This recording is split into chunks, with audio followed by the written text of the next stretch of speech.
আলিয়া ভাটের একটা video viral হয়েছে যেখানে দেখা যায় বরুণ ধাওয়ান তাকে টাচ করলে আলিয়া আনকমফোর্টেবল ফিল করেন। সবার প্রথম আপনি ওই স্ক্রিনে আলিয়া ভাটের সেই ভিডিও দেখুন। ভিডিওতে দেখা যায় আলিয়া, বরুণ আর আদিত্য রায় কাপুর ইন্টারভিউ দিচ্ছেন। একটি রুমে আলিয়া ভাট বসে আছেন আর বরুণ ধাওয়ান পিছন থেকে এসে জড়িয়ে ধরলেন আলিয়া ভাটকে, যেখানে দেখা যায় আলিয়া বহুত আনকমফোর্টেবল ফিল করতেছেন। যে ভিডিও সোশ্যাল মিডিয়াতে ভাইরাল হয়ে হুইসুই লাগিয়ে দিয়েছেন। আপনি দেখতে পাচ্ছেন স্ক্রিনে আলিয়া ভাট কেমন ইরিটেট, আনকমফোর্টেবল ফিল করছেন।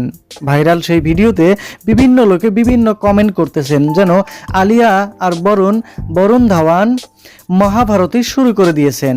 যে ভিডিও দেখে আলিয়ার দর্শকগুলো আলিয়ার সাথে খাড়া হচ্ছেন এবং সেই সাথে বরুণ ধাওয়ানকে ট্রলও করতেছেন আলিয়া ভাটের দর্শকগুলো। তার বিপরীতে বরুণ ধাওয়ানের দর্শকগুলো বলেন ওভার রিয়েক্ট দিচ্ছেন আলিয়া ভাট এবং বরুণকে সাপোর্টও করতেছেন। যে ভিডিও দেখে কেউ বলছেন আলিয়াকে না জানিয়ে এমন টাচ করা ভালো হয়নি, কেউ বলছেন না জানিয়ে আলিয়াকে এমন আনকমফোর্টেবল ফিল করাটা খুবই খারাপ হয়েছে। অন্যদিকে বরুণের দর্শকগুলো কমেন্ট করতেছেন যে বরুণ একজন ভালো অ্যাক্টর, সেও জানে কাকে কিভাবে টাচ করতে লাগে।